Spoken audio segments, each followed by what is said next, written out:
in mass, but one at a time, to maintain that order. So if you're waiting down there with your hand up, don't lose hope. I'll get to you as well. Generally speaking, after people speak, they're removed from the stage to the audience, not punitively, but just to maintain that order. If it happens to you and you want a second go at it, raise your hand. Time permitting, you'll be permitted and invited back up onto the stage to speak a second time. We do not interrupt one another, and we treat each other with a degree of decorum and respect, even when we vehemently disagree. And if our new rule, if people stray off topic, they're going to get removed from the stage. We're going to try to stay as close to the topic as possible. Whether I agree with them or not is not the point. If you fall off topic, if you come up with your own agenda here that has nothing to do with the agenda of the room for the day, off the stage. Off with his head! Let's see if I have time very quickly to also... here's somebody whose name doesn't appear, because it's a dot. Name, Jordan DD, the Ever President Anonymous, Thomas, Ezekiel, and Data. We're now at the top of the hour. Welcome to the Critical Thinking Forum. We're here Monday through Friday at 5 o'clock New York time. Today's topic is, are Trump's threats against Iran effective? And what I mean by that, do they resonate with the mullahs? There's been a pause in the action. There had been a pause in the action. The reason for the pause, it's a question of veracity. On the one hand, we know that Central Command has told the president they're running out of munitions and they cannot sustain the attack in the manner in which they have been occurring. It's time to back off. As a matter of fact, we have accomplished everything that we can militarily based on the current campaign as directed. The president, of course, maybe because it's true or maybe because he's trying to save face, says the Iranians asked us to stop so that we can concentrate on negotiations. And then yesterday, the Iranians attacked U.S. military assets in Jordan. I was a little surprised that Central Command called it an attempted surprise attack. I don't believe for a moment that to the Central Command that attack was a surprise. I'm sure that they were prepared as they were, because they did successfully repel, they say, the attacks. That it's not a surprise, it's a potentiality when it comes to Iran. And so how is it a surprise? You're prepared for it. But that's what they called it, a surprise attack. Well, that, of course, pissed the president off. Okay, so I'm going to use words that are not mine. These are the words of your president, ladies and gentlemen, your president. He gets on the phone to Fox today. He talks to Trey Yates, who was a great correspondent in Tel Aviv. He's a terrific war correspondent. And this is what the president says about this so-called surprise attack to Fox News. Quote, "We're going to beat the fucking shit out of them." So President of the United States, this is not Nixon venting in the privacy of the Oval Office and being caught on the hidden microphones. This is exactly what he said. He also said, according to Yates, quote, "We'll be hitting them hard."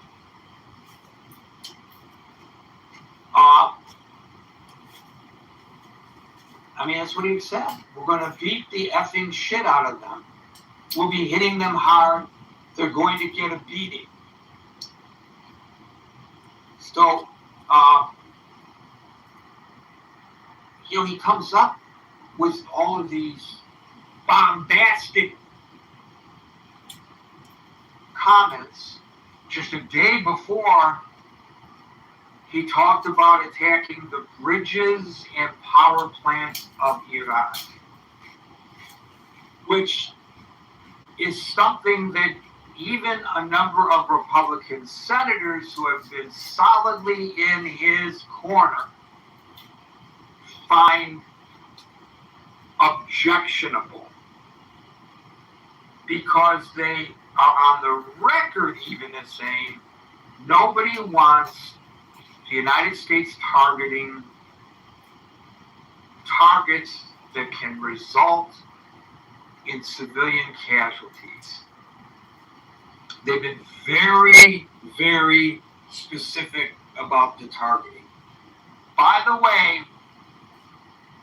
yes, early on in all of this, a school was hit.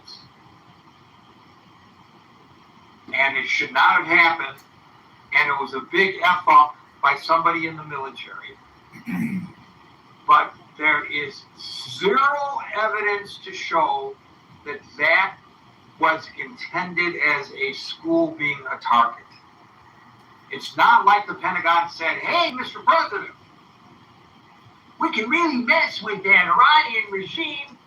Well, right there, right outside a military base, there's a school full of girls. We can break their back by blowing up the school. I don't think that conversation occurred. I think all the evidence suggests that it was a case of mistaken usage of the facility. I think they didn't follow the intel because the intel that they were using was dated, because that school had been used for other purposes. That building had been. It had been repurposed as a school. And it's a monumental screw up, and it got compounded by the cover-up. But we're not so sure that it was our cruise missile that did that. We're still investigating, but we believe that it was an errant Iranian rocket. Look, just admit that you screwed up and get on with life. Because sooner or later it's going to come out, and it's going to feed this whole propaganda argument about how horrific the Americans are when it comes to war crimes. For that to be a war crime, it has to be deliberate. Again, it should never have happened. But it did. And God bless those kids and their family members. Oops. All Americans should have empathy for that. But as we hear the president's commentary, which gets more and more and more strident, and this is the strongest public statement that he has ever made, to my knowledge anyway, and I've obviously followed this pretty closely. I'm sure it's designed to scare the regime into thinking, oh boy, we better be careful, we're close to crossing a line, and that's the end of it. Because he said that he could bring them to their knees in hours. That's what he said. I'm wondering, and I don't know that anybody here really has the answer to the question, of course. And as I wrote on my social media when I posed this question this morning, I asked, or I said, man, I wish I was a Farsi-speaking fly on the wall. Because I'd really like to know how they're sitting around the table having their tea, because I know they don't drink, because they're all good Muslims, sipping on their tea and discussing this issue. Are they really shaking in their boots because the president said something like this and combined with these other pronouncements that he's made? Or do you think that they realize they got us exactly where they need us? which is at a stalemate, a quagmire. Because let's be honest, they're as much attuned to public sentiment in the United States as you and I are. His ratings, he's underwater, especially with regard to this war. It's no secret. We're an open society. Everybody can see it. And maybe it's like they're just laughing their asses off when they hear him make comments like this. I don't know. Maybe there's something up his sleeve and they're aware of it, or maybe they're unaware of it, where he actually can bring them to their knees within hours. And he's been restrained up until now, but now he's so pissed off. This is his final warning, and they better heed it. I don't know. So what do you all think about this? I'm going to start calling people in the order in which I see them on the stage. And today in that order begins with Alan, followed by Marshall.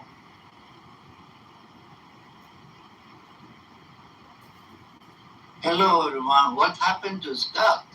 I was behind the Scott. Yeah, I don't know. He'll be back. I hope you're all doing good. Big hello to Miss Lee's all the way in New Jersey. Hope she's doing well and everybody else. I really like to hear Mr. Amir thoughts on this one. To be honest with you, Gary, it's a lot of yelling and screaming from both sides. It mainly, Trump has to have a show from the American. Well, the mullahs, they have to have a show from the Iranian. Which mullahs? They don't exist. Most about Khamenei is dead for all we know. Excuse me? Andrew, Mustafa Khamenei, it was one tiny finger. Come on. Okay, he's one tiny finger of how many? Andrew, in this many room, of them. Andrew, many of them. Andrew, in this room, we speak one at a time. I will get to you. Go ahead, Andrew, my friend, maybe you don't know me. I was born in Tehran. Probably, Andrew, hold on. hold on a second, Alan. Andrew, I'm going to tell you the room rules one other time because you're brand new. We speak one at a time. We don't interrupt one another, and I will get to you. So hold your thought. I want to hear what you have to say, but you have to wait your turn, please. Okay, Alan, please proceed. Gary, it's your show. If next time you jump on me, I'm gonna kick him out of the room. He just sent me a thing. I'll leave the. Stop sending me shit.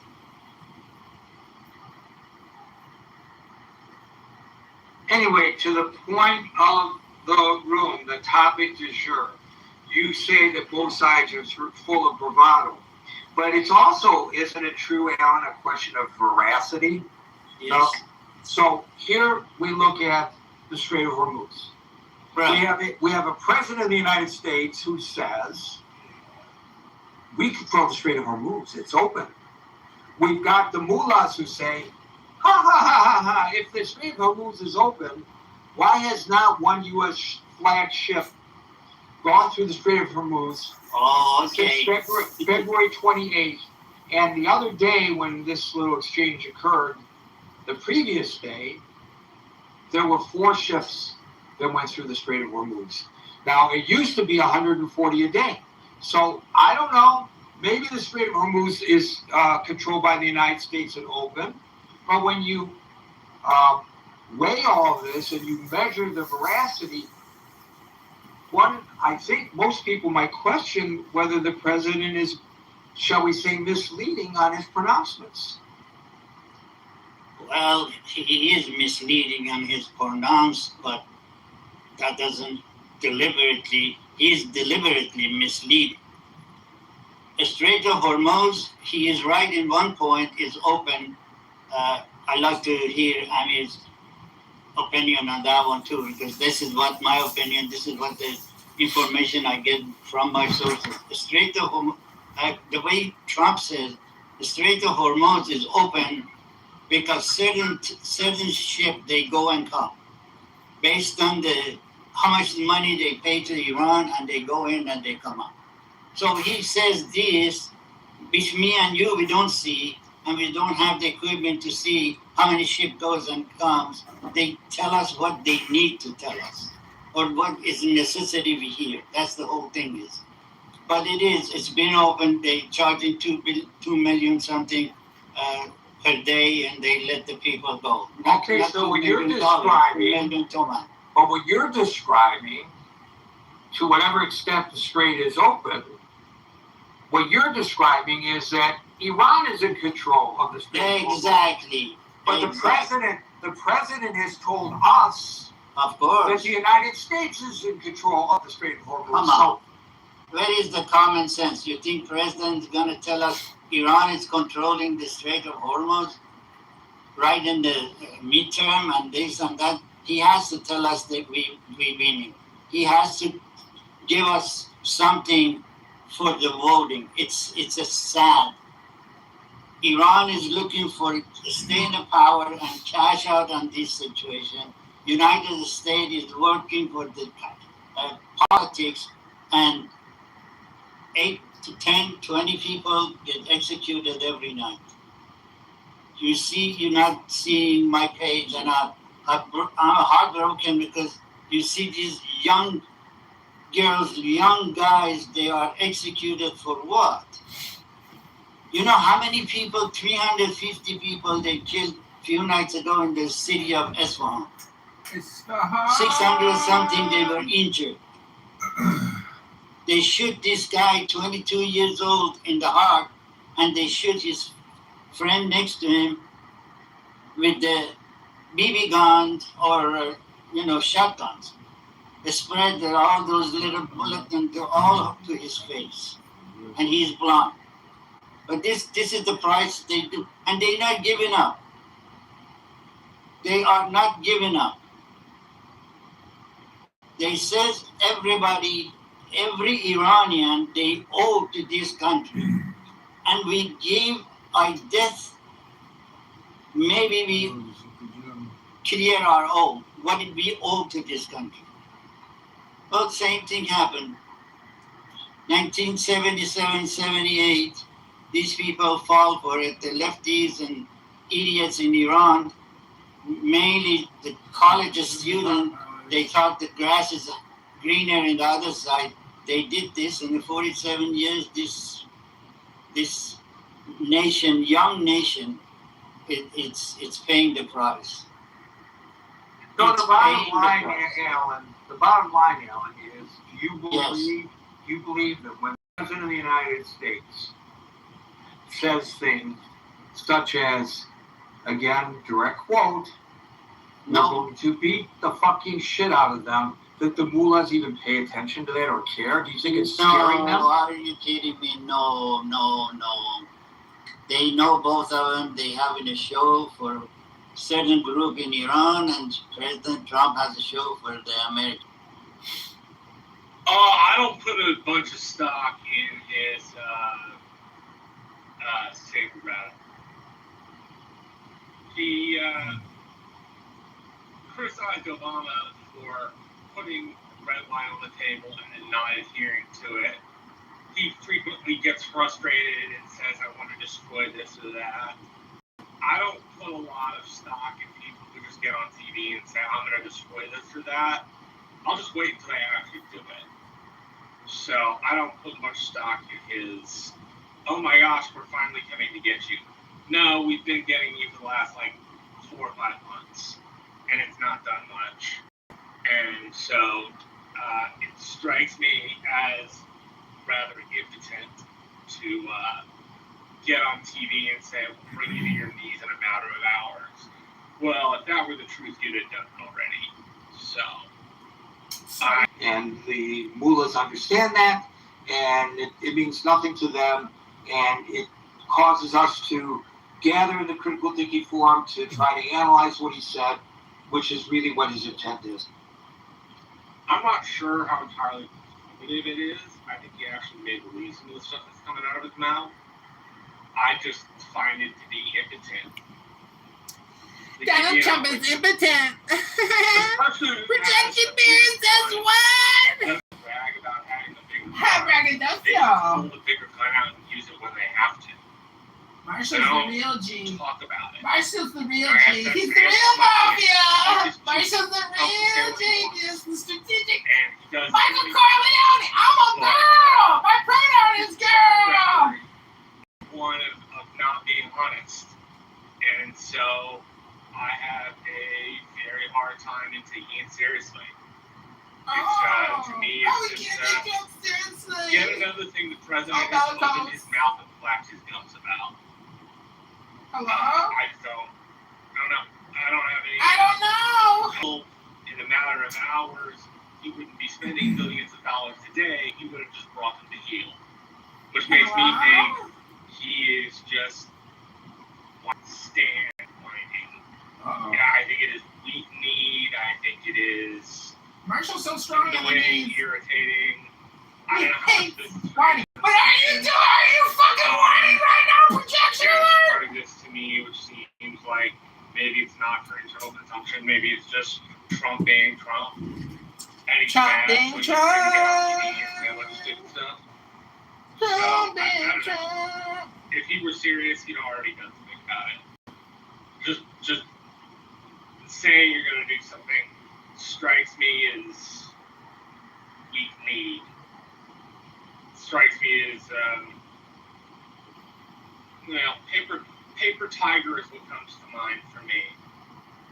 Well, we know that this is an atypical presidency, and we also know It's that not normal. this is When things go back to presidency, normal. and the majority of people voted in the manner in which they did in the states of office. Yeah. You got the popular vote also this time.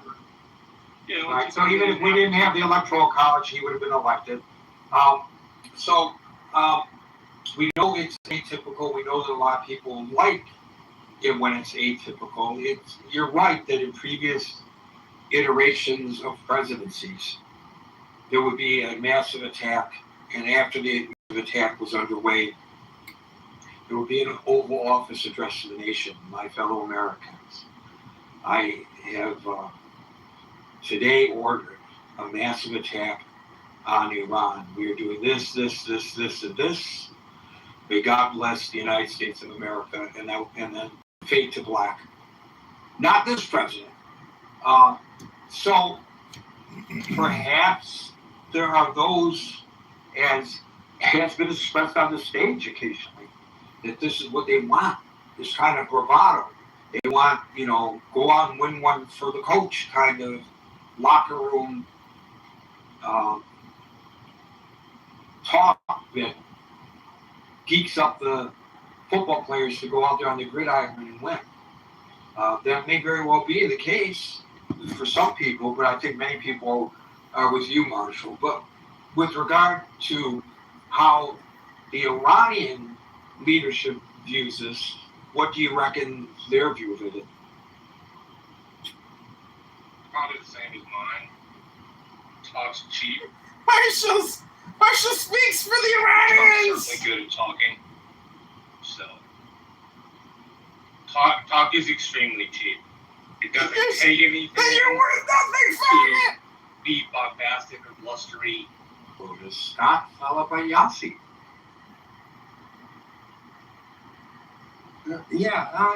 So I think, look, I mean, I feel like I'm so repetitive. I say the same things all the time. You're not gonna.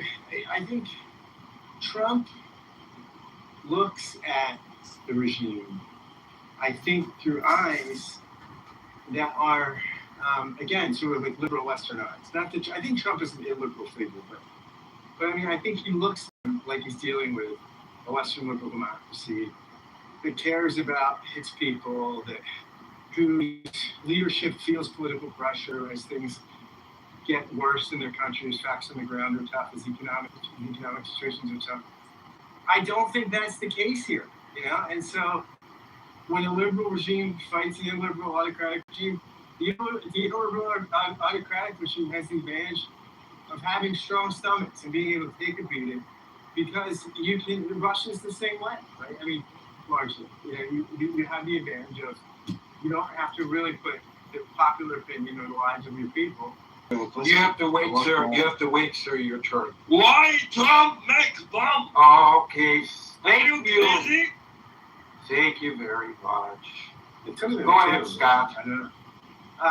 So I think that's a reality, right? I think that Trump has misreads. It's like a poker player. I don't know how much poker anybody's played, but the old adage in Casino Royale, great James Bond movie, the best in the franchise. James Bond says to this woman who doesn't know anything about poker, he said, "You never play your cards. You always play the man across from you."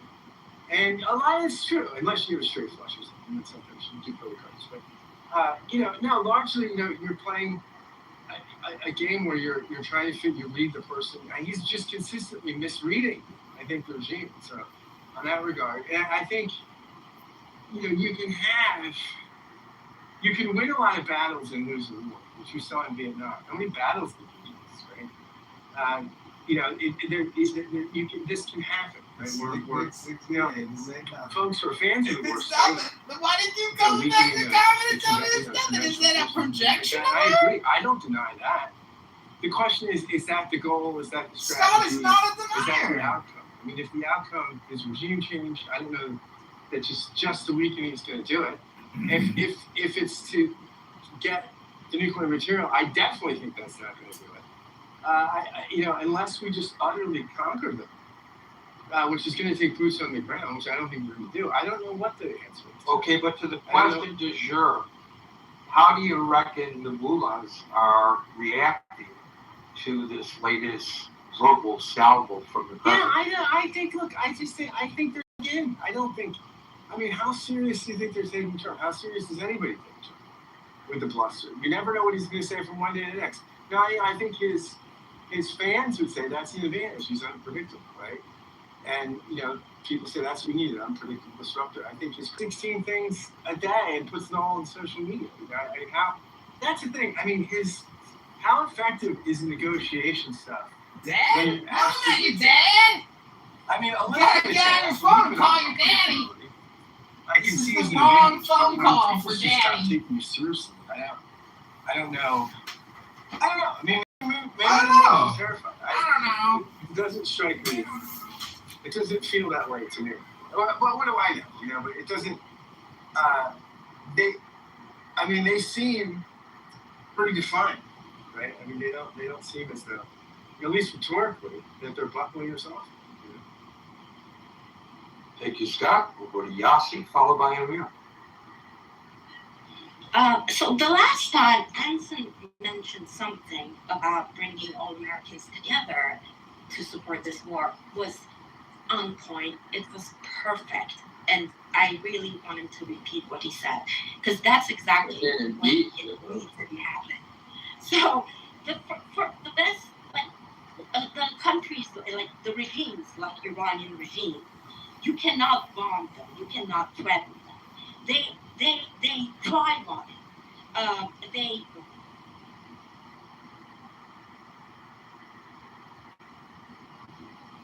Oops, did we lose you, Yasi? I think so. Democracy. Okay, so especially towards foreign attacks, and especially towards Israel and America, this whole war against imperialism and Zionism. That's it. So military force, at some point, even prisoners of this regime, and at some point, gathers people, the nationalists around the flag. So what can be done? What Trump is doing is by taking the military action and diplomacy and the blockade and all that. It's effective. It's going to take a long time. I'm not sure if it's in Trump's, attention span or but what is more effective is the targeted sanctions. It's I'm saying this for people who are against the war, who still believe that diplomacy with a legitimate, regime is possible. So the whole sanction, a general sanction, is not working. It affects and harms the general population.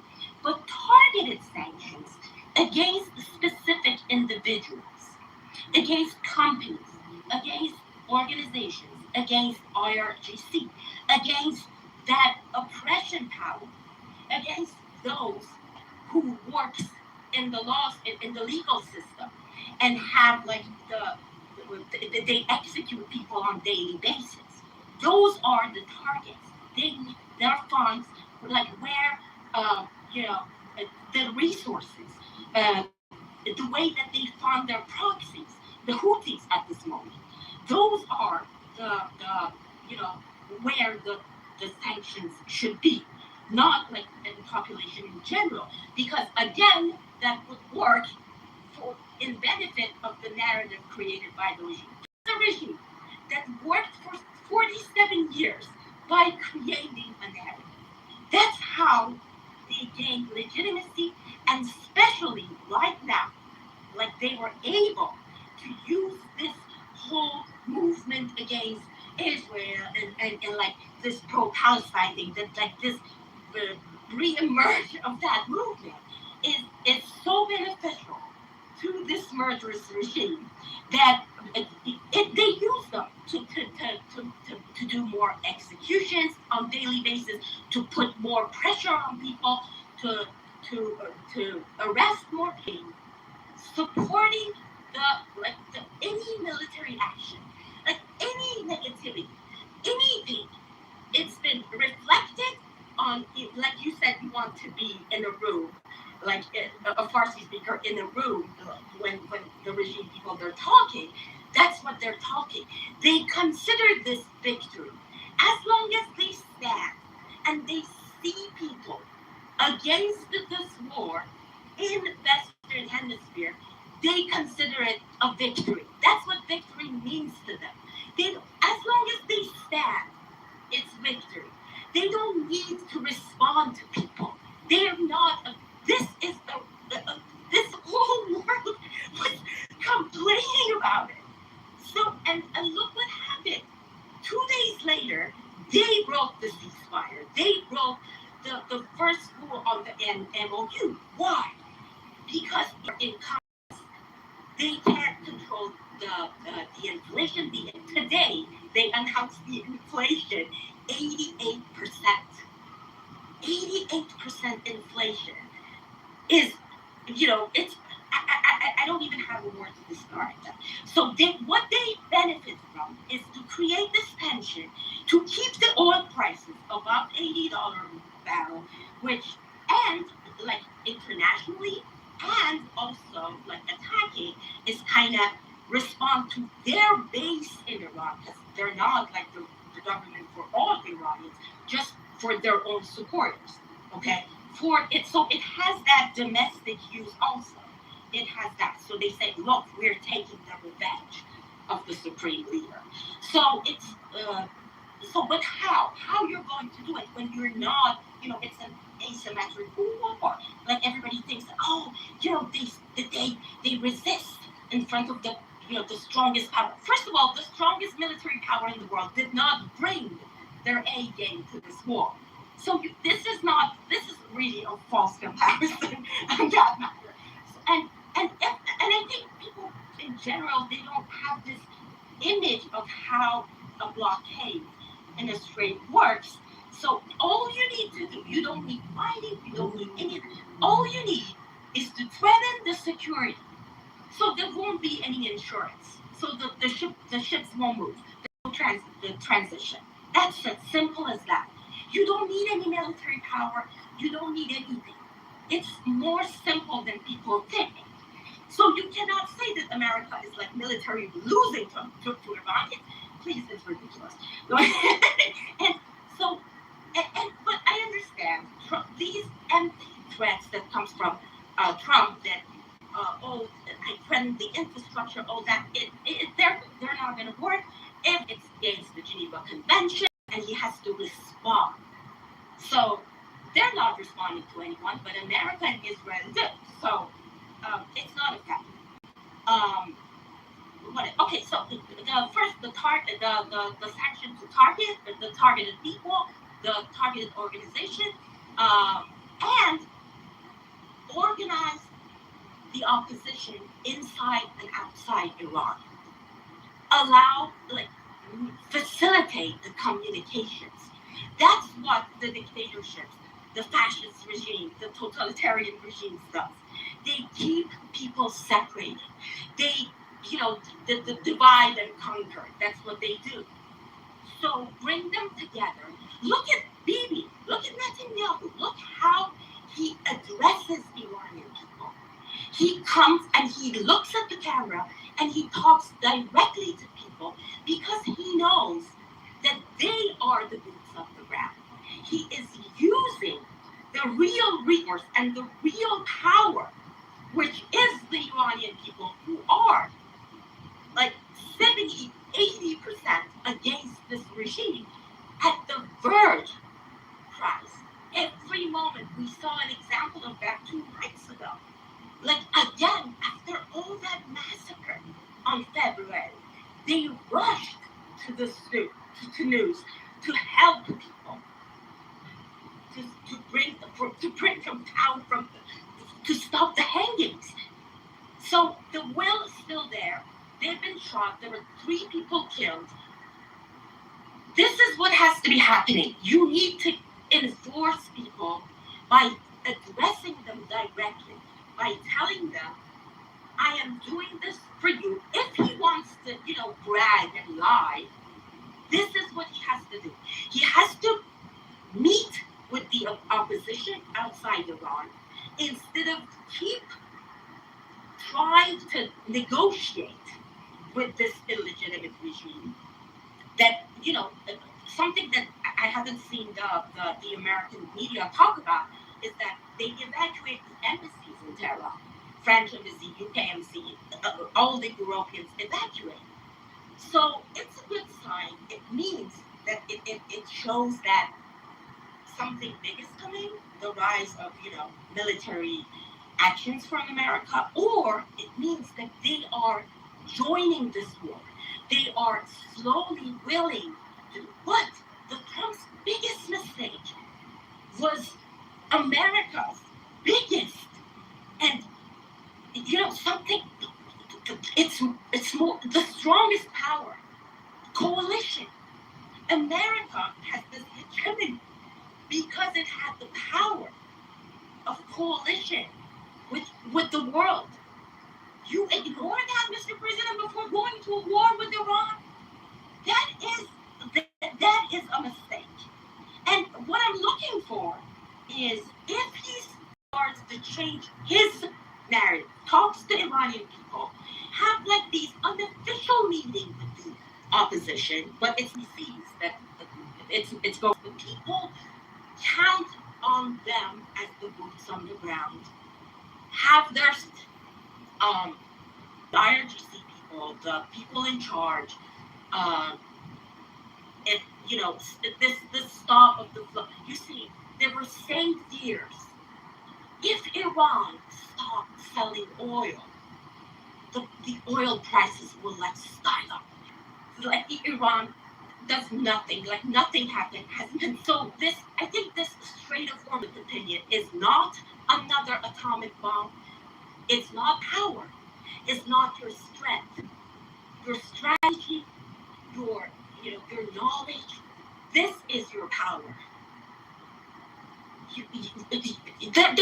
They're finding another way. There's this second way that they're opening. There are other types opening from Saudi Arabia. So it's already losing its power and leverage for Iran. So instead of, just put this, something that Marshall said, on previous times that you were talking about Iran, that the hatred for Trump, sometimes this trend of hatred for imperialism, Zionism, and all that war, which is not based on R2P, it is a very legitimate war. So, and all that, and that very false narrative, which is I'm sorry, I've been going on this rant, but I can even explain to you why this is not an Israel war. This is completely and 100% American war. It is somehow a proxy war. Iran is a proxy war for China. Completely different. Yeah, I actually wrote about that today, Yassi. Thank you, about it becoming a proxy war, and not just for China, but for Russia as well. I think we're involved in a proxy war right now, and maybe that's fodder for another gathering. But the Chinese, Reuters reported today, are sending shoulder missiles to 400 of them to Iran. And of course, it's been previously reported that the Russians are providing satellite imagery to help the Iranians attack U.S. military assets in the Gulf. And I think probably none of these nation states want to acknowledge for the record that there's a proxy war because they don't want things to accelerate. But clearly there is, given the several interruptions we had earlier, that perhaps the regime is more concerned about what's said in the critical thinking forum than what the President of the United States says to Fox. Because they don't want the free flow of information here. Right. You're right. That's why I said it is so important to be supportive instead of, my question for the party when it's military action that is happening in the war. By the way, in regard to Iran is paying attention to us here, I know, and Alan will recall this, that back during the period of time that the Iranians snagged those British Royal Navy sailors and Marines, that the Iranian government was monitoring. This was not on Clubhouse, of course. This was before Clubhouse's inception. This was on our previous platform. But I have it in writing that they heard the words that were being expressed in this forum, in what is now known as the Critical Thinking Forum on Clubhouse. So they're paying attention, and I'm certain that those agent provocateurs who try to disrupt whenever we have this discussion and try to silence the voices of Persians are operating at the behest of the Iranian government. There's no question about that in my mind. Amir, followed by Brian, and thank you for that, Yassi. Amir. Hi, Gary, everyone. Well, some of the things that I was going to cover, sorry, Yassi, so I'm not going to repeat those. I really stress on the political strategy of Trump that Yassi mentioned. That's been very limited. Not only sort of Trump has pissed off the potential allies, but also done nothing effectively on enabling a sort of, encouraging solidarity, if you like, amongst opposition groups outside Iran. Perhaps even government in exile wouldn't get the question, on the political front. There are various ways of very effective strategies which you could adopt, which would help you. But in any case, so avoiding what I was going to say, because most of it's been covered, I'd just like to very quickly, Gary, if you don't mind, I'd like to pay a tribute to the young person that was hung today in Isfahan. He was executed. A massive crowd had gathered to protest against this execution, and it was obviously to no avail. It was really hard. It was. I actually cried. To be honest with you. He was in his 20s. He actually put the rope around his neck himself, and he gave a victory sign and a heart to everyone. And this kind of bravery is absolutely unprecedented amongst the people. And he was only a young man, in his 20s. Just imagine how his parents felt. Excuse me. So these public executions, they're obviously to create fear amongst the people, horror fear amongst the people, and also to deter future uprising. But that is not the whole story. It also shows how audacious the regime has become. You know, not only in public executions without any care, even though a lot of people gather, thousands gather, Iran. This is sending a clear message of boldness, of, if you like, dominance, not just to the internal, but also to the external workings. I mean, this needs to be taken seriously, you know.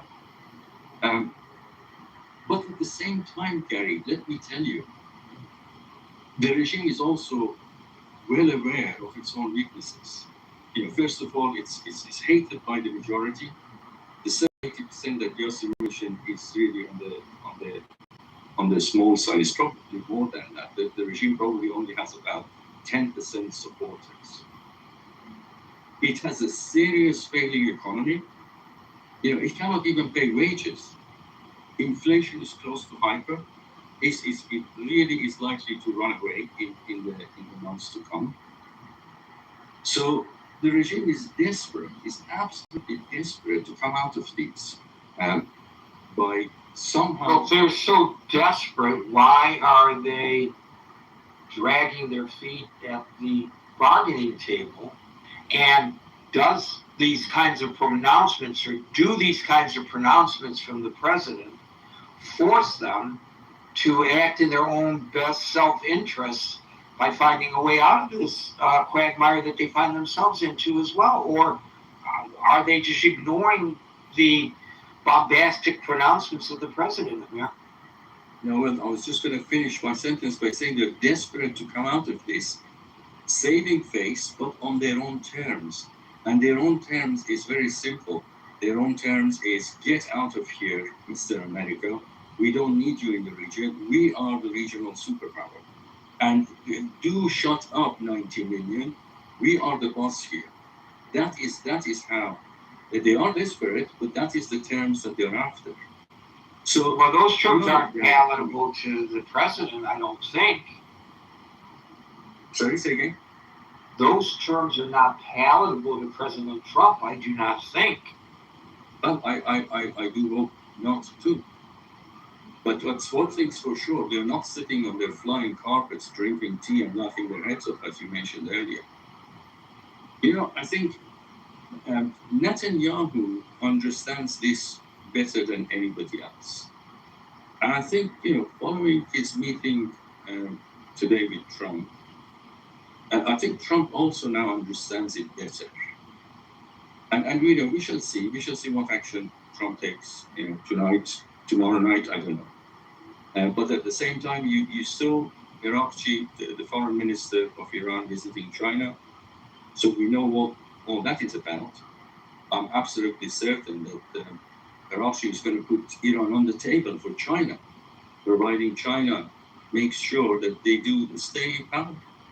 It's as simple as that. It is not so much a proxy war because US is on one side. So you know it's not a fully fledged. It's also providing plasmas. Chinese isn't. So this is kind of a very serious situation. And if it's not taken seriously by the American public in the terms that they're not providing the support that Trump needs, then a barrel of snakes before you know it. You're going to have to deal with it somehow. You've started it, you have to finish it. So the bottom line then, Amir, and excellent analysis, do they even give a damn what the president says when he makes these comments? Or does it cause them to sit up and take notice? Marshall says, let's wait and see what he does, because as I've said many times before, I don't really care what he says. I'm more interested in the trajectory of what he does. And let's see what he does. Thank you, Amir. Amidan, I think China and Russia, they are more precisely pay attention to Trump, what he says and what he does, than Iran himself.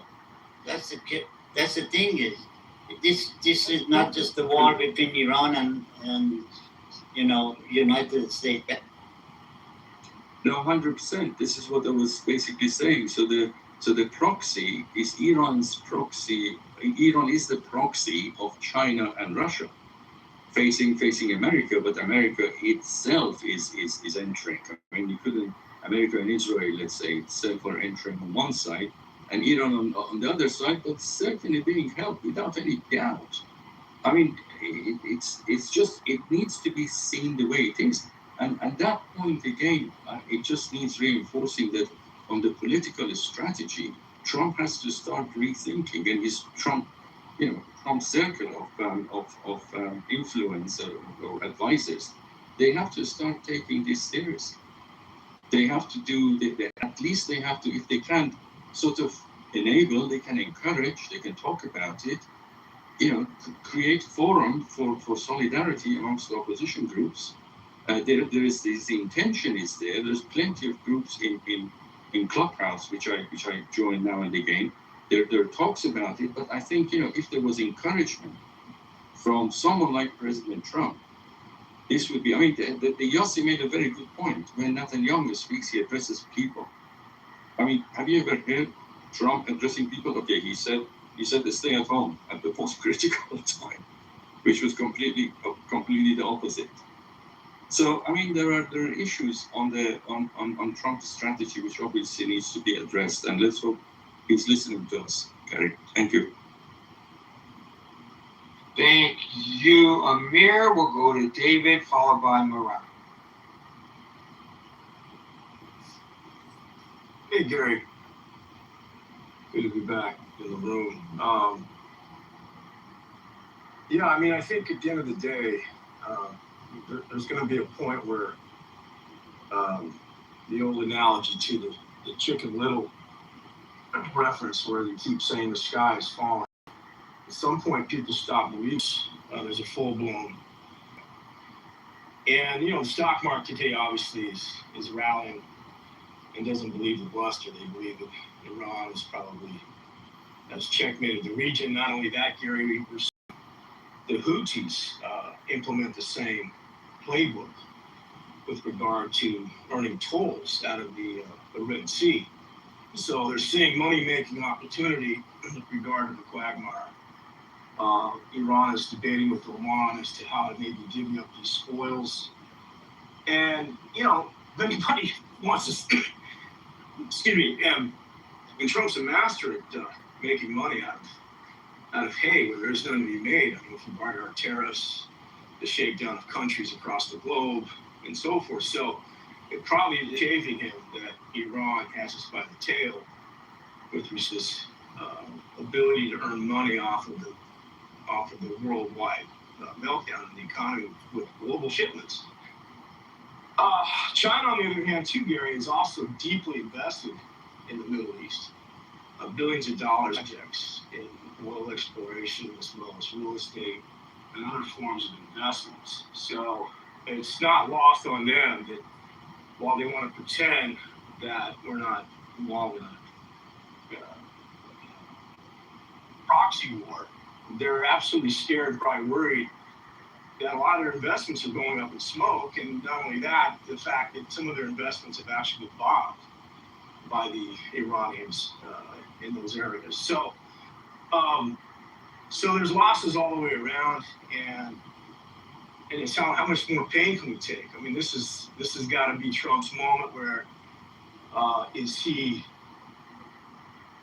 Gerald R. Ford? I believe he was the president, evacuating Saigon at the 11th hour. I mean, at some point, are we just going to have to leave this mission and, call it a day and go home? Otherwise, I mean, this is not going to end well. So you're focusing on the domestic pressures on the president. But the question actually is, when the president makes comments such as the one that he made to Fox News today, that we're going to bomb the fucking shit out of them. That's his words, not mine. Does that change the dynamic any? Does it cause Iran to sit up and take notice? Does it cause them to say, maybe we need to back off from attacking U.S. military bases, which his comment was, there's a direct correlation there. It was a response to, or do they just laugh? And maybe I'm taking it to too much of a. Maybe it's somewhere in between the two, but I kind of get the impression that they're laughing at him at this point. But I could be wrong. But I'm just wondering, would you? Oh, he's how many weight? I mean, he already talked about bombing their civilization. I mean, when you talk about bombing a civilization into the Stone Age, it doesn't get much worse than that. If that's, and then if your response after saying that isn't that you're still not in the Stone Age, then what swear words going to do to the regime? I mean, saying come and get us. They're basically saying come and get us. And we've no, if that assessment is accurate, that's a great analogy. If when the president said we're going to bomb them back to the Stone Age, meaner towards the prosecution of this war, why does the president, do you think, make comments such as the ones he made this morning when history has shown that it has little to no effect on the regime? To its base, that he's in charge, that we have options, that there's a chunk of America that it's like, I don't know if you've ever had a disappointing Christmas growing up, Gary, where you wanted that new shiny toy. Hanukkah, right? So, and then Hanukkah shows up, and you go to open up your gifts, and that shiny toy isn't there, but you still love your mom and dad. You're still looking at your mom and dad as no. Since that day, I've hated my parents. I've never gotten over it. People, it's emblematic of the American people who voted for him, that they're still going to love their leader. They're still going to say, "Oh, well, Trump, we'll hang in there, Trump. You're going 12 rounds with Iran, and we're waiting for the knockout punch." So there's a level of the voting public that are still in his corner. But if he stops talking the big game, he's going to lose a lot of those people. He's going to appear weak. He's going to appear feckless, and I think he's trying to avoid that. How can you avoid it when the polling, including the latest polling today from CNN, shows him way underwater, especially with regard to Iran? It's not working. But is he underwater with his base? That's the question. Probably not, but also he's not running for re-election either, or maybe he is. He claims he is. I don't know. Yeah. So the midterms, depending where the battlegrounds are in the midterms and how they're going to swing Democrat or Republican, is that base of his are they going to abandon him? I mean, we've seen what the Pentagon's been doing with regard to scrubbing the data or the intel coming back on the deaths and injured. They're hiding some of the more disastrous components of this campaign. Do we really know the death count number? I think the death count we know, but what they've done is that they've reclassified things. So if an American soldier is killed as a result of Iranian armaments in Iraq, they claim that it has nothing to do with this war. Yeah, see, I mean, that's just gamemanship with American lives. It's not, it's another way to distort how badly this has gone. And of course, the ultimate sacrifices are being made in terms of the loss of our men and women in uniform, which could go up very substantially, Gary, if we're not careful. There's also talk that we've hemorrhaged our arsenal, our defense arsenal. That how effective can we be if we can't defend our aircraft carriers and our borders with Israel and some of our bases in the Gulf states? So at some point, I mean, they need to take stock. And Hegseth doesn't have a whole lot of answers, so he's calling on the Hill to account for this. I mean, this is absolute mismanagement 101. And so I'll leave it at that, I think. Well, so we're in good hands. Don't worry. Okay. Don't reach into love, we promise. Thank you, David. We'll go to Moran, followed by Silly. Hi, Gary. Hello, everyone. What I've been hearing is a lot of passion, a lot of wishes, a lot of conflicting desires. And the issue is when it comes to politics, we have to look at national interests and realities. The reality is this is a conflict with different sides looking at it with different levels of importance or value. As everyone pointed out, we are dealing with a regime in Tehran that just recently, in January 8 and 9, massacred tens of thousands of their own population in 2 nights, in 2 days, with guns, killing them. They cannot trust their own population. They're scared to death for their lives. So for them, it's a fight to death. They don't care. You can go hit all the bridges, all the refineries, all the power plants.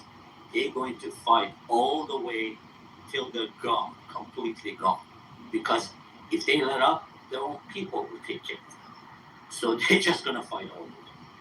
This war is not that important for us. You have to be honest. That's the difference we are dealing here. We're dealing with one side fighting for the survival, fighting for the lives on the other side. And also, they have taken all the Iranian people as hostages. I mean, Iranian people are allies.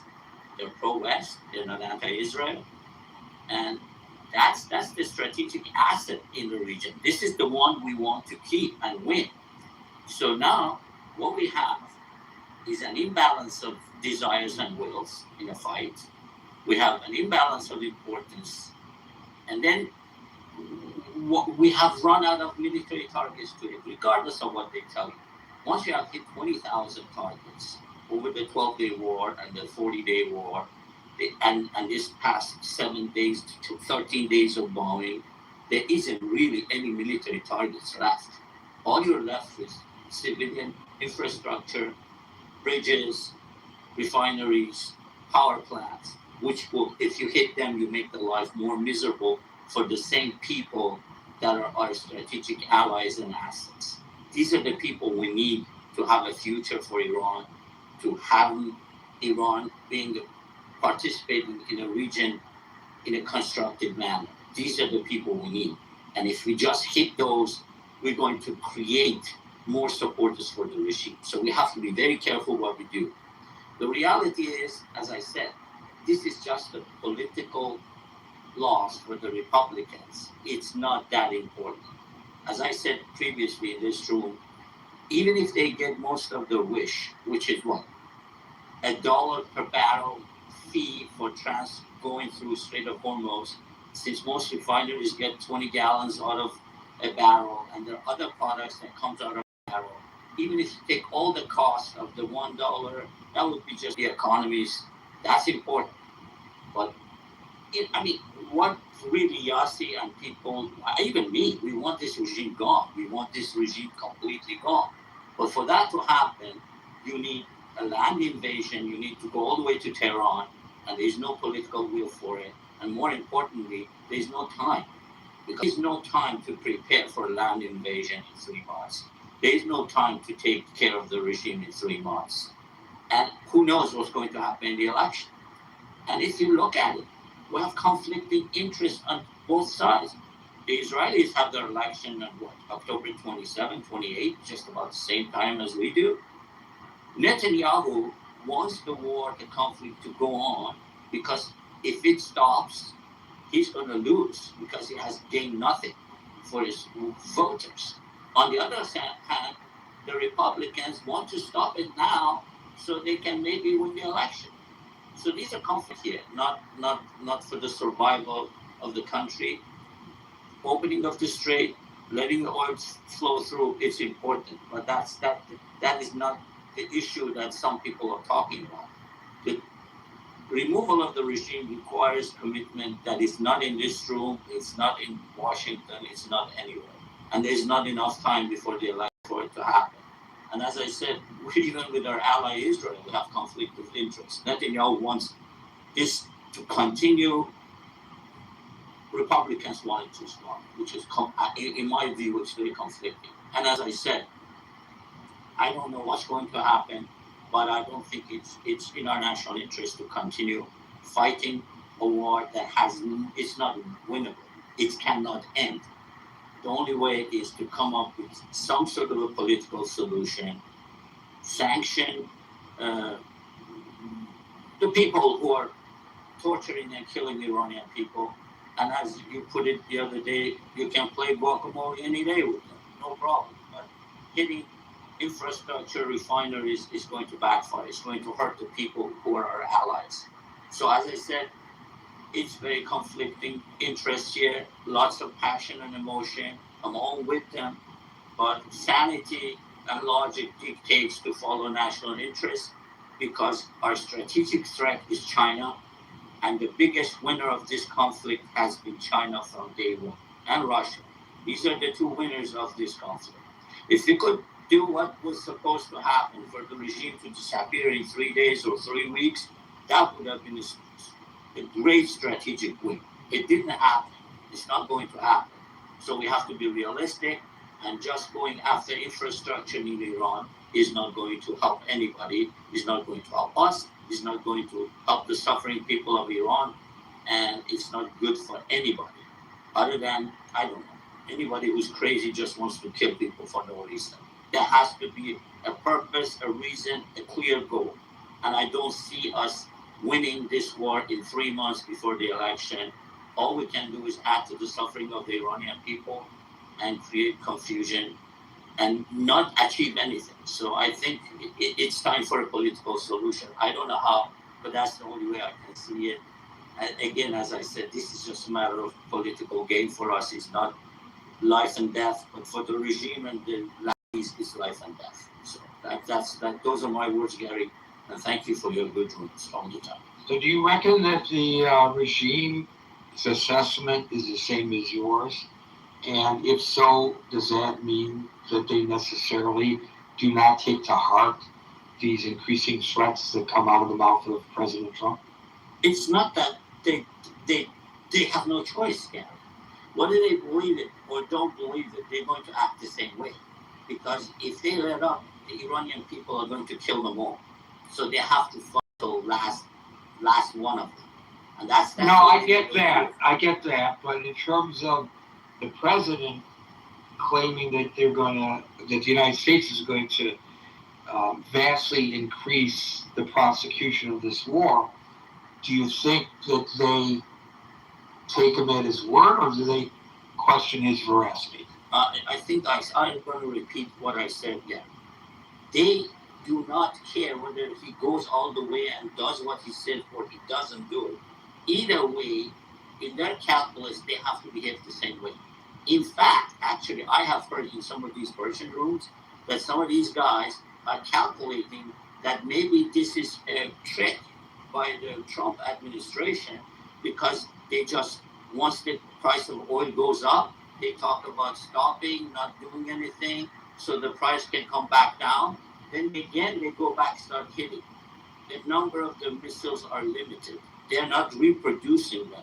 So what's happening is the price of the oil comes down, Trump starts hitting them, they start using up some of the stored missiles they have, and then the price goes up, then Trump cools down, and it comes back down. So actually, they think right now the only threat they have is if Trump goes after the infrastructure, they're going to hit everything the Saudis, Kuwaitis, Emiratis have, just going to cause mayhem in the oil market. They can do it today.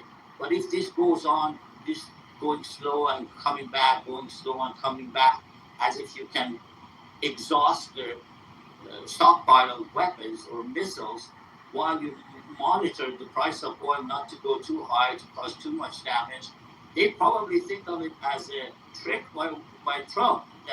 So that's why they are escalating now. That's why they want it to either go all the way so they can actually do the real threat that they have been threatening to do, which is take out all the oil installation of Saudis and Emiratis and Kuwaitis and battery gas fields, because they can do that today.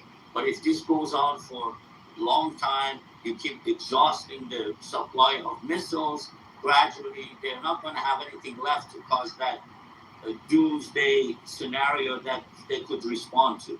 So I don't know, these are all conflicting things you hear. But the point is, only thing that's in our national interest is to get the oil flowing, open the Strait of Hormuz, and if we can't take the regime out, we tried, we couldn't. And it's not going to happen in the next 3 months. That's my. I think the president has as big a veracity problem there, Moran, as he does here. When he says that the Strait of Hormuz is open and under the control of the United States, they know that not to be true. So most of what he has been saying and not delivering on adds to the question of his veracity. And you may be right that they don't care whether he increases the use of munitions against the regime or not, that they have to take the tactic that they're doing now in order to protect them from being overthrown by their not been a man of his word.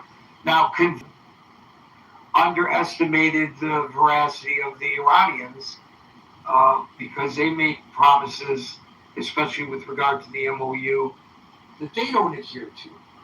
So, I mean, it's almost as if they deserve one another, I think.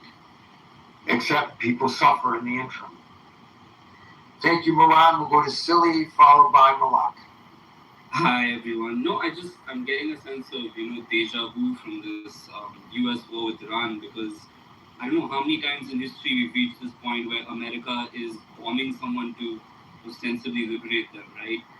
And on the other hand, though, when the IRGC, when they crack down on protesters and stuff like that, that's also bad. And I think it's really time to rein Israel in, when they do all this.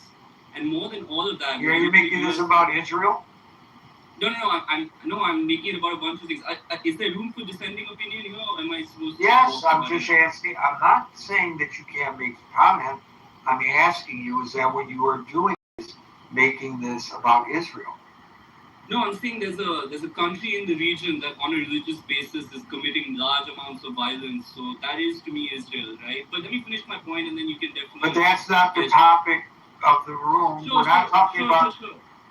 Sure. I think I misunderstood when you were talking about a religious force that murders a lot of people. I just assumed you were talking about Israel. That was just my assumption. Don't assume anything.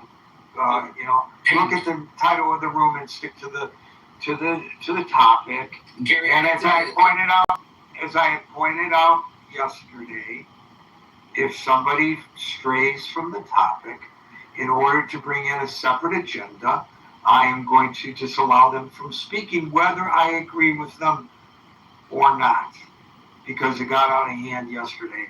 Malik, followed by Daryl. Can I go after, please? Gary, we go in the order in which I see people. Malik, followed by Daryl. I can't speak right at this moment. Can I go later, Gary? Yep. Daryl, followed by El Normal. Hey, Gary, I'm not going to ask if you can hear me. Sorry, what did you say? I can't hear you. Oh, Gary, really quickly, you asked about interviewing the guy who builds the bomb shelters. He would love to have an interview with you, so we'll figure out. Bravo. Thank you, Daryl. Absolutely. So, to the topic and to some of the points that were raised, that's why I came up, because if the idea is that this is possibly a proxy war, in a sense, right, then all Iran has to do, all the regime has to do is, Trump makes a threat, or the administration, makes a threat, or the intelligence agencies make a threat. All the regime has to do is look to their right, to their, to the whichever foreign minister from China is there, and says, hey, how do we respond to this, right? So if you look at what has been happening. If this really is a proxy war, why would Iran or the regime care about Trump's pronouncements? To something I think was Naram said earlier. What are we going to bomb now? Are we going to bomb dust? I believe we already have bombed all of the strategic and, why? What are we doing but wasting ammunition? So much Russia, right? But what does China want out of this? And, we've been doing these rooms for months now, and one of the things I've in 21 or 22 signed a $400 billion 25-year investment in Iran. 4 days ago, maybe 5 days ago, you can fact check me on that, but China's foreign minister Wang urged for the U.S. not to escalate this because he said that China is prepared to enter this conflict in a more direct way. You can, that's that's a rough quote. That's how I remember the statement actually being posted. So the question now becomes, if this is a proxy war, and we've said publicly, I don't believe we actually have, but we said publicly we have we have used a lot of our munitions. I think the question becomes, are we ready, the United States of America, are we ready to engage with China if China feels or declares they are going to take a more, this is his quote, a more active role in this conversation? We're saying publicly we don't have the munitions. We now have Ukraine attacking Iranian cargo ships. Are we as a nation ready for what is essentially World War III? It doesn't necessarily have to be nuclear, but are we ready for the conflict that involves the biggest players on the map? That is, in effect, World War III. I don't think our Navy is. I wrote a paper about the United States and Japan for the group called the National Interest, and the thesis of the paper was that the United States, the thesis is this: those fleets that are brittle can crack under pressure no matter how good they are. Mm-hmm. Those fleets that are resilient, meaning they have a defense industrial base, can afford to pump out more. Mm-hmm. And that amounts to the Chinese knocking out part of the 7th Fleet in the South China Sea with their area access, area denial tactics. And the United States defense industrial base would take a couple of years to reproduce another carrier. Mm-hmm. Right? So, I mean, the thesis was that we're Japan before World War II. Fleet's the best in the world, sailors best in the world, equipment's best in the world, but we're brittle because we don't have anything to be able to replace the ships that are sunk. Mm-hmm. Which leads me back to this other argument that I read years ago, which was we should have smaller aircraft carriers rather than larger ones. That way you're not sinking, $22 billion ship in one shot. And to my friend down there, Yassi's point that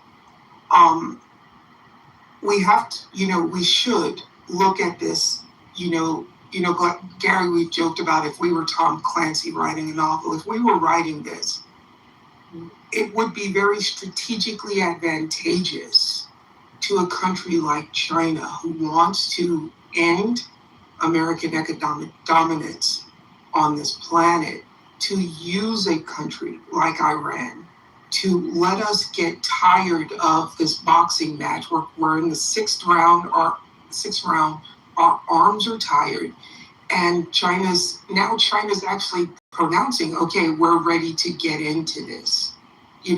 China last week sent one of their foreign ministers to Japan. They had a secret conversation. Yesterday, Japan started calling back all of its currency from around the world.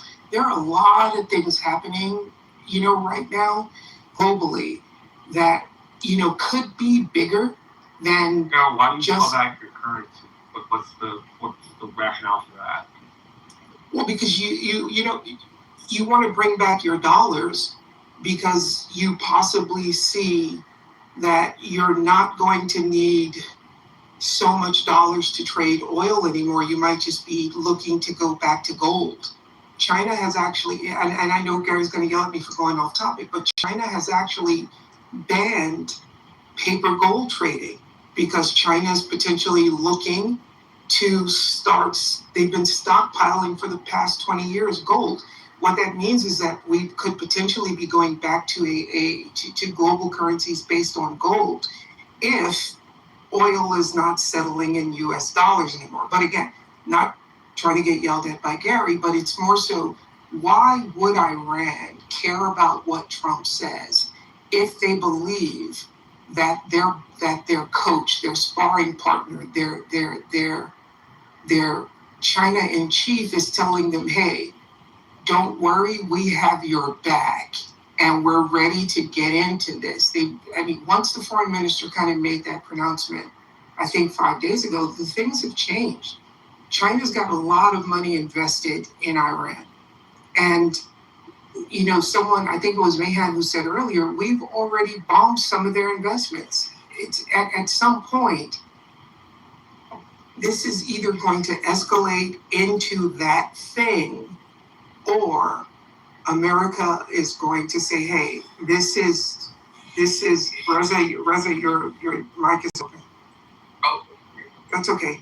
Or America's going to have to figure out what fight it wants to have, and is that fight worth it? Maybe it's the guns of August all over again. Yeah. Sleepwalking slowly into a global conflict. And then by the time you realize you're in the middle of it, you have neither the munitions nor the people. You're about to get knocked out by the biggest guy in the room. Yes. Sorry, I had a little technical problem here, and I lost audio. Thank you. You all right there, Gary? Yeah, I'm fine. I just lost audio. It's the Chinese Communist Party, Gary. They don't want us talking about it. Could be. Daryl, that's why you didn't get yelled at. He couldn't hear you. I don't yell at Daryl. Do I? Malik, are you back? Normal followed by Sam. Alrighty then. I always like to hear varied perspectives. What Trump has done is something that we should have done half a century ago, when it would have been easier. But we didn't have the appetite for it. Because half a century ago, we had a really sweet man named Jimmy Carter, president, who misread this situation entirely. Misread the movement of the Ayatollah Khomeini, this horrible criminal, and didn't realize that it was a cancer in the region, in the world, because it is an apocalyptic cult that, like communism, like Stalin, that wants to slaughter its own people and enrich and empower itself. Now it's half a century later, and this cancer has took over Lebanon, took over Syria, trying to take over Yemen. It's got really big forces in Yemen, took over Gaza, and took over much of Iraq. I'm just counting on my fingers because, my math needs a little help. That's 4 countries and, let's say 3 countries and 2 partial. Gaza, whatever that is, if it's Palestine, if it's part of Egypt, if it's part of Israel, it's not undetermined. It's a territory. Which is what? It's undetermined. It's a territory. And who owns it? And it's ungoverned, and part of Iraq. Trump has exposed all of this, whether or not we want to see it. Not necessarily because he's a genius, he's not.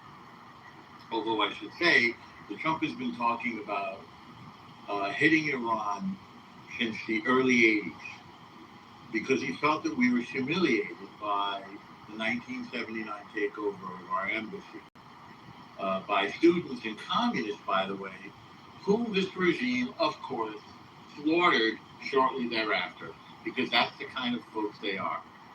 Murderous, treacherous, and hungry to enrich themselves.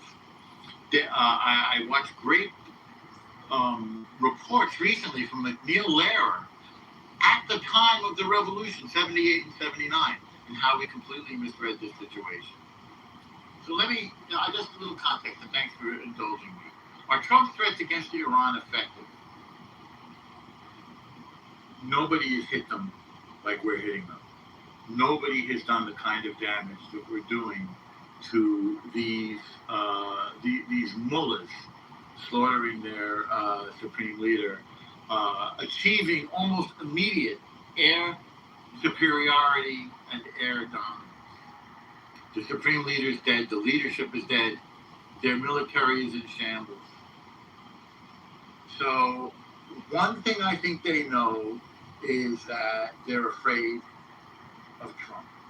Another thing that we know is that they're afraid of Israel, which is why we haven't seen them attack Israel lately, because we know Israel is absolutely ready to knock them from here to kingdom come. Again, the IRGC, not the Iranian people, which is interesting.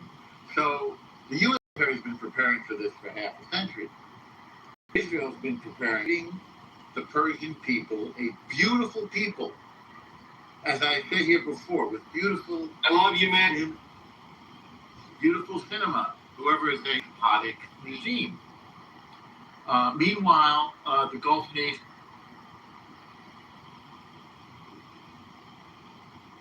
fight back against this, the subversion of this regime. So what does China want, by the way? China wants that straight open because they need the oil. China wants oil. And does China want to fight the U.S. economically? The U.S. is the power that created China's middle class. We're China's biggest customer. We have made China rich beyond all measure. They don't want to kill the goose that get lazy over the egg. So I don't agree that China wants to fight with us. So what I would say is that, to paraphrase Ronald Reagan, who we really underestimated at the time, we need to stay the course. We have exposed this horrible regime as a paper tiger. We have broken the ice. We have started smashing them. And what, having done this, they will never, ever appear untouchable again. They will always know that the United States and Israel can slam them. If the United States decides to stop, and that's up to the President of the United States, not me, and not Bibi Netanyahu, Israel will hit them within an inch of their life because they are an intolerable cancer on the world, this Islamic Revolutionary Genocide Corps. Do they believe him? I think they see that Trump is as unpredictable and dishonest and disingenuous and tricky and deceitful as they are. They don't know which way to turn now because it doesn't really... Trump knew that the MOU was not binding. He's done a million MOUs. He lives on these phony deals. Will we get... I noticed the Dow took an 1,100 point drop today.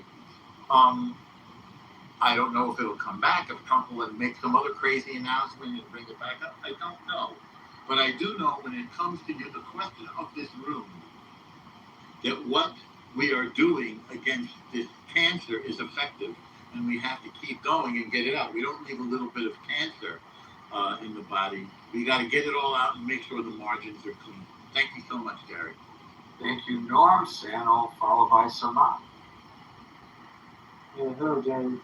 I think Mehran made a lot of valid points.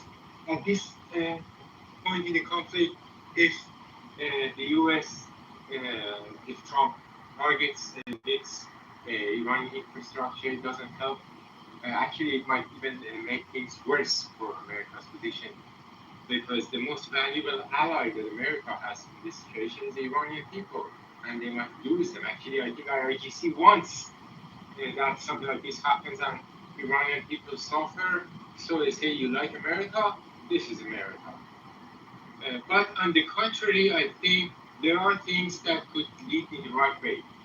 But we haven't seen any evidence that shows Trump acts based on a strategy or long-term plan. I think all the evidence we see, all the things that happen, point to the fact that actually Trump is acting based on his personal whims and this to that all of a sudden.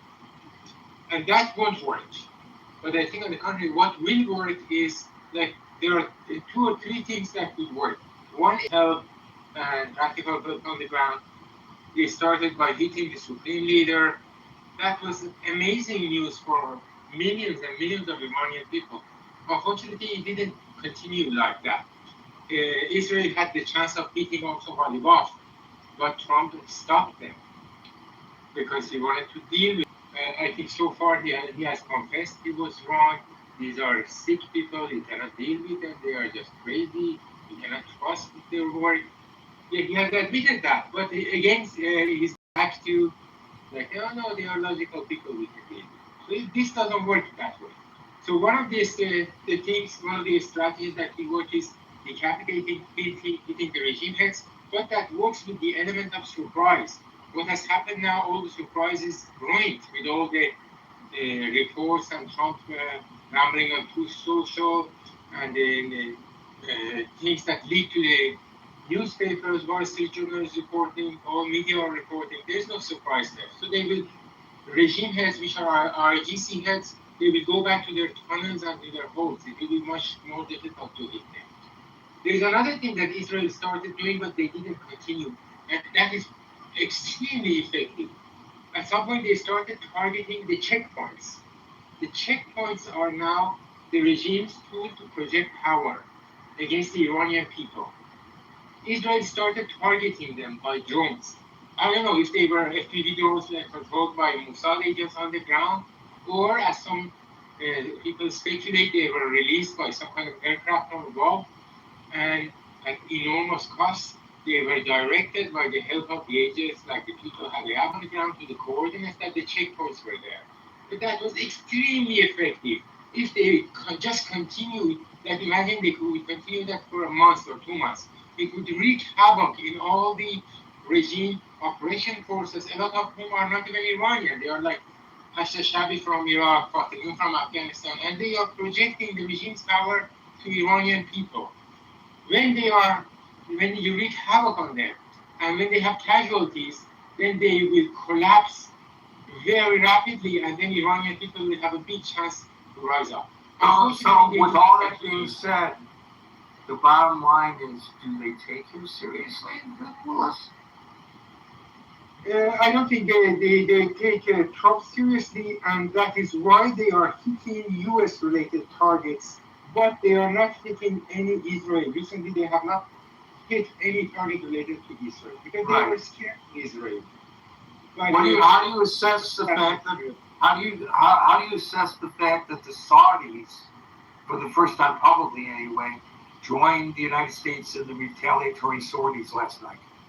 I think the Saudis and the UAE and maybe even Bahrain, they are coming to realize the fact that when you act strong, then the IRGC, the generals, the Islamic regime, they might cave. But if you show weakness, they will be more and more audacious, and they will hit harder and harder. So I think they are coming to realize this finally. Thank you, Sano. Maybe we're at a precipice of a change. We'll see. The mod followed by Daryl. Thank you, Gary. I'm hearing a lot of interesting information, but a lot of bad information. I do think that Trump's threats are effective because he is unpredictable, and that is his strategy. So when people come up and say, "Oh, well, I don't think Trump has a strategy; he's acting on a whim," like Sanu just did, that means that Trump's strategy is working because he wants people to be confused, to think he's working on. Somebody started talking about the proxy war and that Iran needs to not worry about what Trump says and listen to China, and then they spread all this misinformation. The Chinese minister Wang specifically spoke about a return to negotiations. He also denied the fact that China was giving military assistance to Iran. So, but there is this propaganda, this psychological warfare that's being executed to try to scare the American people. Now, America is in the United States is in a direct conflict with the Islamic Republic of Iran, so that's not a proxy war. And even if allies are helping one side or the other, that's again not a proxy war. I don't know. People say proxy war, and that's supposed to make us think that they're some sort of political science expert.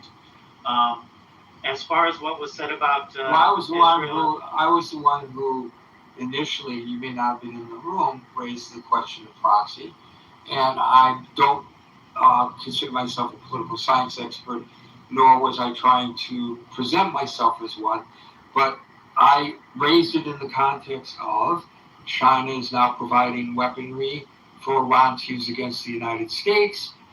Russia is now providing satellite information, data, imagery to help Iran attack U.S. military bases. That's not proxy?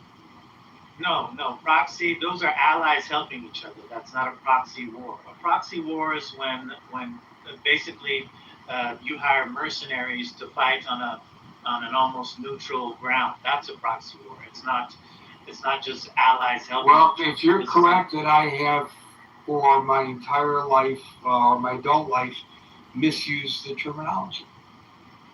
It's problem. I mean, I can recheck, but that's essentially what a proxy is. Allies helping each other doesn't make a proxy war. What's happening in certain third world nations? It's an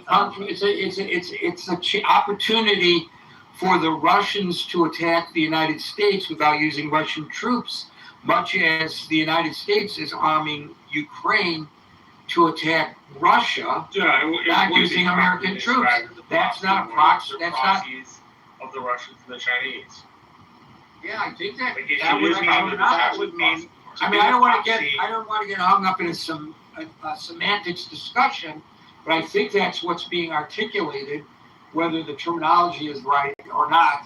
That's what at least I when I use the term proxy, what I have been trying to articulate. Yeah, we can come back. You have rooms every day. We can come back and rehash that out. What was the other thing that they were saying? I'm getting feedback. That's thank you, Rosa.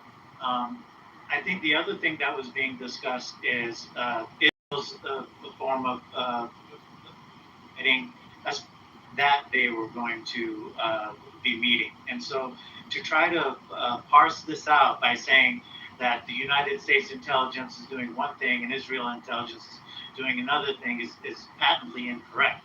It is United States CIA intelligence that told Israel that everybody was going to meet and that was an opportunity to dominate.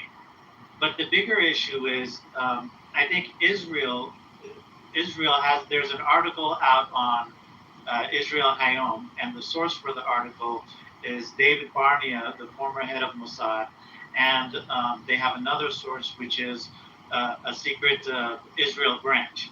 And in that article, it talks about how the plan to attack Iran back in February was intended to be executed in May. But because of the protests that started in January, the 18th and 19th, they decided to push that plan ahead of time. And they frantically sped up the process to attack in late February. As part of the plan, there was a part of the plan was arming the Kurds, the Kurdish separatist groups on the border of Iran and Iraq, and having them enter Iran and help the Iranian people with the revolution.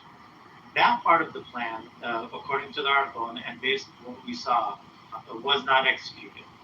So I think a lot of people are saying that, are trying to make it sound like Trump is completely, doesn't know what he's doing, and that all the good ideas are coming from Israel.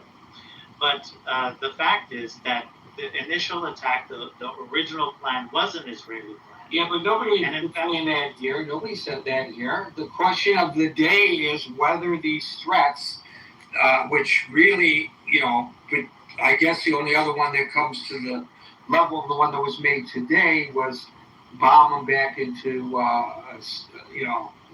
to the Stone Age. I think he used the terminology. Today it is, we're going to beat the fucking shit out of them. That's a quote from the President of the United States on the record in an interview with Trey Yingst at Fox News. So the question is not whether the Israelis are pulling the strings, as you're suggesting that several have suggested. That's not today's discussion. Today's discussion is when the president makes such pronouncements, does it have any effect on the Iranian regime? And I don't believe you're directly responding to that. Gary, my point wasn't that Israel's pulling the strings or not. Sano said that everything Trump did, he didn't know what he's doing, he's acting on a whim, and that Israel was targeting the leaders and that Israel's intelligence was much better. So I was directly commenting. I get that. And to that point, and that might have been made actually during that period of time that I lost audio, but to that point,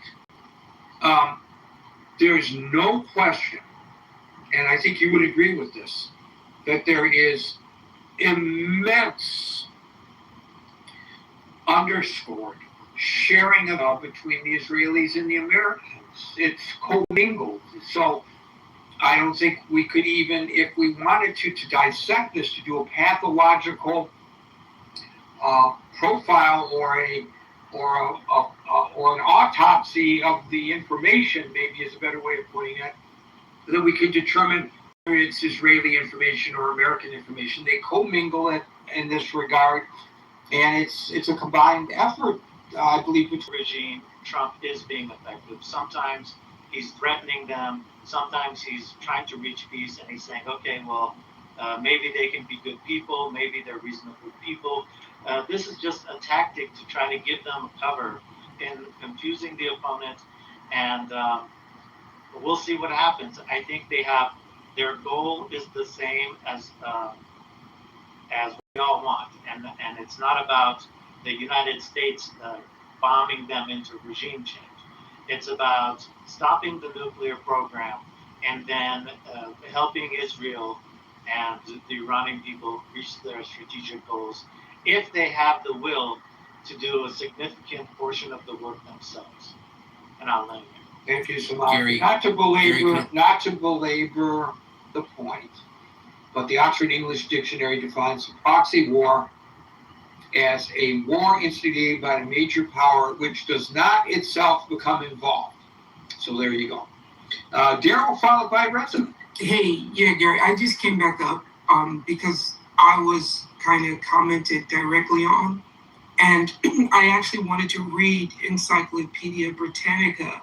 A proxy war is an armed conflict where major powers avoid fighting each other directly by instead supporting opposing local groups, smaller countries, or surrogate forces. So this idea that a proxy war is allies fighting allies, I can't even repeat that rubbish that was just said, is usually what happens when someone has an agenda when they're speaking. I don't spread propaganda. I am a put my money where my mouth is guy. And if anyone says that I'm saying something incorrectly, I will put an open bet of $10,000 and I will wire the money to you, Gary, if I ever come into your room and say something that is factually not true.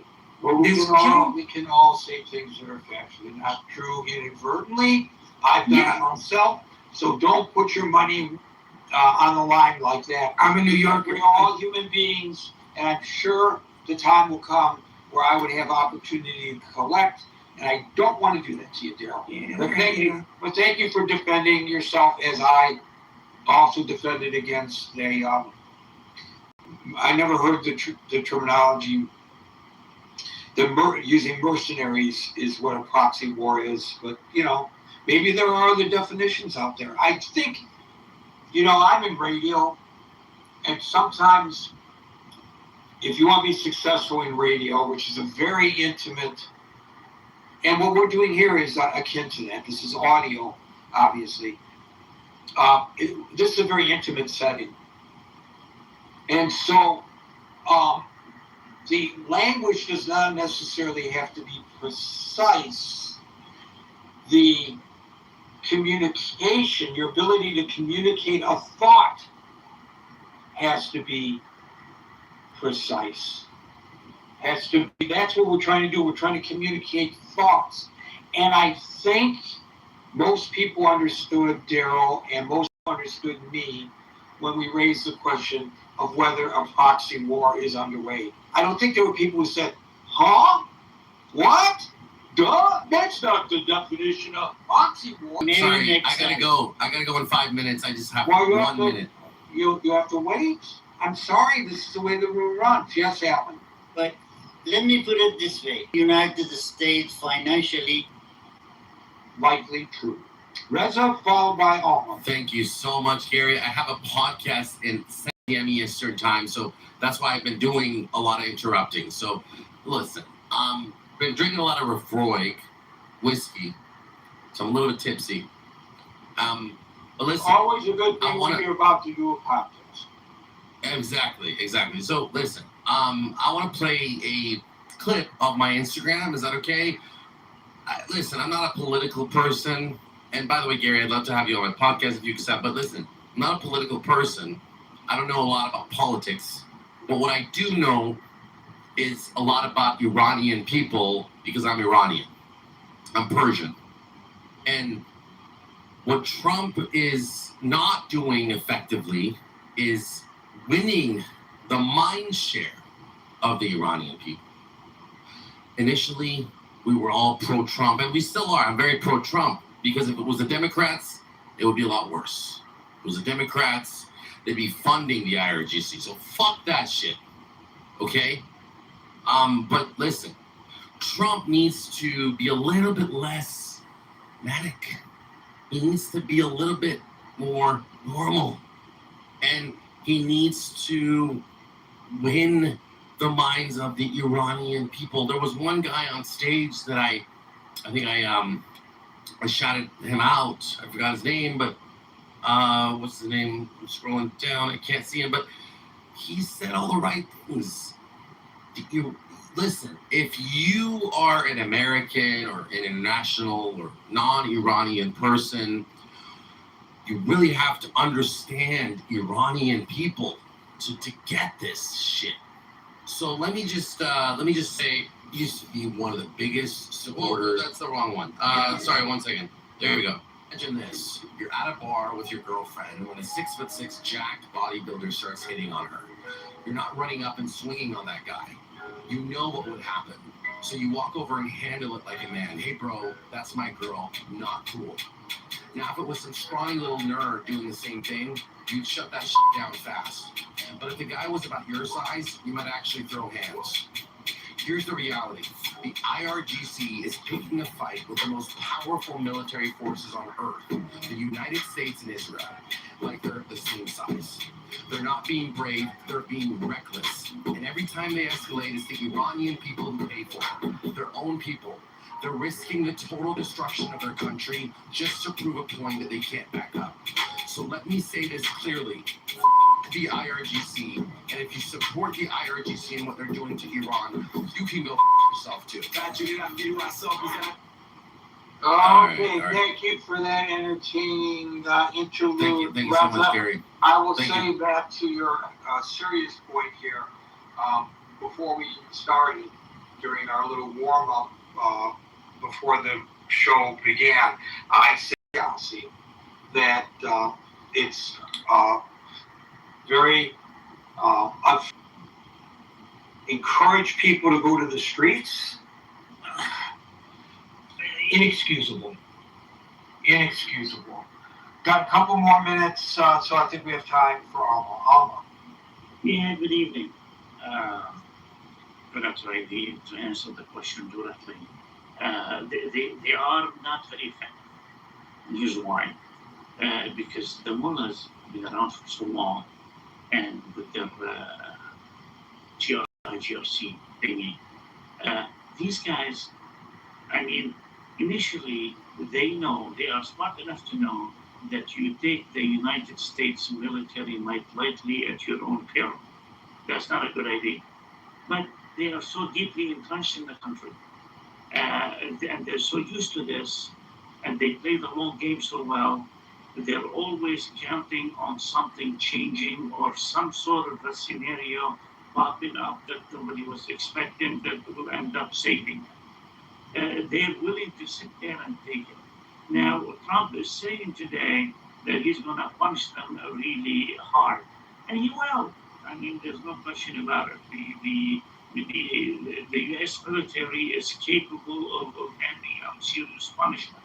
But these guys, I mean, uh, the threats, do they feel threatened? Yes, because, Israel and the United States bombed them before and killed a great number of their leaders, military leaders and politicians. But that's what they do. If they're fighting somebody who is much stronger than them, they'll sit there and wait. They'll respond whenever they can. They'll have one of the proxies respond if possible. The only bright hope I see here is that the U.S. is finally dealing with the militias in Iraq effectively, and they are trying to turn Iraq into a real country. Iraq has been, for the better part of 20 years now, basically a dumping ground for the mullahs of Iran, largely due to proximity to the same religious affiliation and the fact that some Iraqis wanted the Iranians more than the Iranians themselves. So, by trying to split them, by trying to make Iraq a real country, and there's a lot of news going on in Iraq about the government going around fighting corruption and finding money hidden in all sorts of places, exposing all the thieves and the crooks. That's in my opinion where the battle is going to be won, more than actual bombing of Iran. It will destroy a lot of the military capability of the mullahs, but the mullahs will go into hiding and they will bury themselves underground and hope that the U.S. will miss them. But they have no other plan. Their plan is to survive this one way or another. They've been at it for almost 50 years. They played on different variations or on different variables on the international scene, on the regional scene. They attack here, they withhold attack there, they support here, they deny support there, and that's what they do.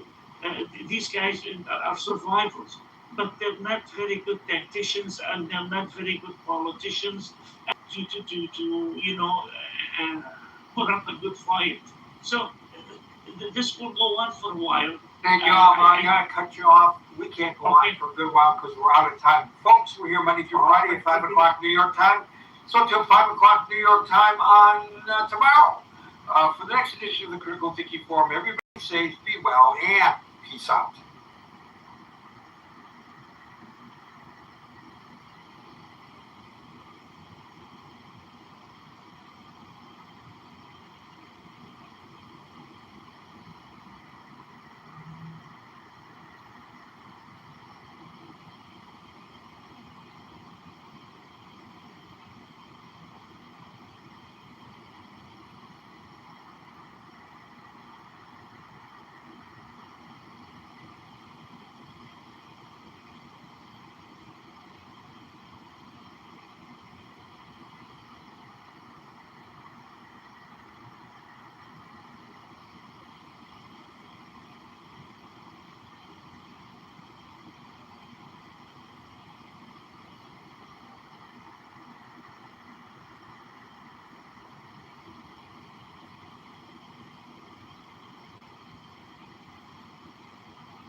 Is it done?